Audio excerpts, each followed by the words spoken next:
Hello, music fans. Well, what do you know? I've finished my series on my favorite albums from every year in the 1970s. So I wanted to end off this series with kind of a recap video where I give my top 25 albums of the entire decade of the 1970s. And I'm not going to really dwell on or talk about each album in detail because that'd be a really long video. And if you want to hear my thoughts on each of these albums, go to my channel and watch my video for that specific year, and I'll talk about them for about a minute. But here I'm going to go pretty rapid fire, starting with my number 25, which is Starless and Bible Black by King Crimson from 1974. Great progressive rock album. 24 is also by King Crimson. It's In the Wake of Poseidon from 1970. Great album, very similar to In the Court of the Crimson King, their debut album, and I feel like it's not quite as good, but pretty good. Number 23 is Relayer by Yes from 1974. People may be surprised about which Yes albums I put above this, but Relayer is still a great album. I love Yes's music in the 1970s. I think it's all great. Number 22, also by Yes, is Going for the One from 1977. I think this is great. I love the closing track Awaken. I love the opening title track. I love everything in between. Number 21, also by Yes, is Tales from Topographic Oceans from 1973. A wild double album where each of the four sides of vinyl has a side-long epic song that are all over 20 minutes. It's an acquired taste, and it takes a little bit of time to get into, but once you get into it, there's really nothing like it. It takes prog to the extreme.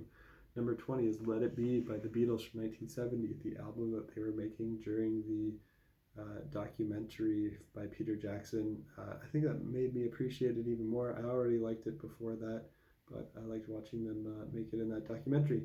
Number 19 is Rush and their debut album from 1974, their debut self-titled album. This is more of a hard rock album than what they would come to be known for later. They went more prog, but this just kind of sounds like Led Zeppelin, but I love it. I like Led Zeppelin. Although unfortunately Led Zeppelin won't appear on this list, spoiler alert. I should maybe call out a few bands that I love that unfortunately didn't make the list. I'm not doing the kind of thing where limit one album per band. I actually want to be true to myself and give my real top 25. So you might see the same band appear many times if I truly think that they deserve it. Some bands that are not going to make this list are Genesis, who I love, but I just like the albums on this list better.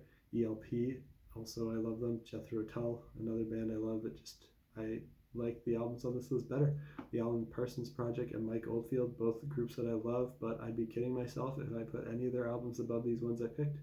Same with Led Zeppelin and Queen. So now that I gave a bunch of spoilers, let's find out what my number 18 is. It's Darwin by Banco del Mutuo Soccorso from 1972. My favorite album by this Italian prog rock band, and my favorite Italian prog rock album that I've heard. Don't claim to be an expert on Italian prog, but I've heard some albums by Banco, PFM, and some other groups. I should really dive into it more. Number 17 is The Power and the Glory by Gentle Giant from 1974. Number 16 is Lizard by King Crimson from 1970, and this album was my top pick from the year 1970, which may be a bit surprising. I feel like it's underrated. I know the long title track is very long and a bit tedious to get through, but once you get into it, it kind of grows on you. Maybe if they trimmed a little bit of the pointless ambient noise, it could be an even better album, but I think it's still pretty awesome.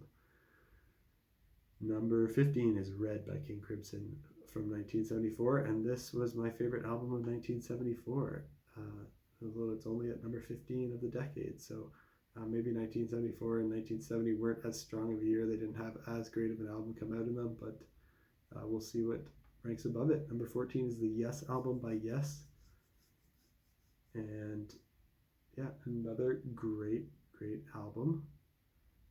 Number 13 is The Wall by Pink Floyd from 1979, and this album won my favorite album of 1979. Number 12, Fly By Night by Rush from 1975. Great album. Everything Rush does is great. You'll probably see them pop up a bit more on this list. Number 11, here's one I've got a physical copy to show here, Caress of Steel by Rush. also from 1975, the same year as Fly By Night. It came out right after. It's a little bit more progressive. Really interesting to hear Fly By Night and Caress of Steel with Neil Peart joining the band. Number 10 is Octopus by Gentle Giant. Probably my second favorite Gentle Giant album. This is from 1972. Great album. Love everything they do with their weird counterpoints. Number 9 is Free Hand by Gentle Giant as well. My favorite album by Gentle Giant from 1975. Number 8 is Close to the Edge by Yes from 1972. My favorite album of that year. Number 7 is Fragile by Yes from 1971. My favorite album of that year and my favorite Yes album overall. Number 6 is Animals by Pink Floyd from 1977. Great album, one of my favorites by Pink Floyd, but they might appear a little higher than this as well, because number 5 is Dark Side of the Moon from 1973, which won my favorite album of 1973. Great album. Number 4, another Pink Floyd album, Wish You Were Here from 1975, which was my favorite album from 1975. Really beautiful. I can't get enough of it. And the top 3 are all by the same band, my favorite band of the 70s. It's Rush. I've got 2112 as number 3. This is from 1976, my favorite album of that year.